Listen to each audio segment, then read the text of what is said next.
Abou Zaïd est bien mort. Dans un communiqué de l'Élysée, François Hollande confirme de manière certaine l'information. L'homme est décédé lors de combats menés par l'armée française dans le nord du Mali en février. De nationalité algérienne, Abdelhamid Abou Zaïd était un des chefs les plus radicaux d'AQMI. Ne vous inquiétez pas, je n'en resterai pas là. La phrase a été prononcée par Nicolas Sarkozy jeudi lors de son audition.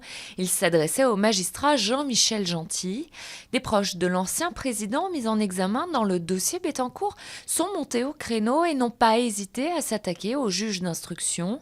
Nicolas Sarkozy est accusé d'abus de faiblesse par le juge bordelais. Le temps presse, les négociations entre Nicosie et la Troïka butent encore sur plusieurs questions.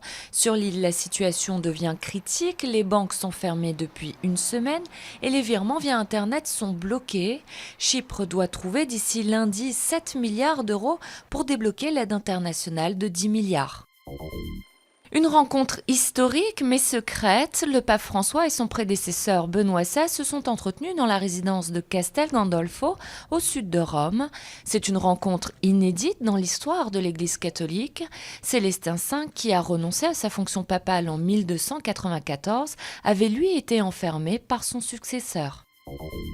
Une heure sans lumière pour lutter contre le réchauffement climatique. À 20h30, bâtiments et monuments de plus de 150 pays s'éteignent successivement. C'est la plus grande manifestation écologique du monde à laquelle des centaines de millions de personnes participent.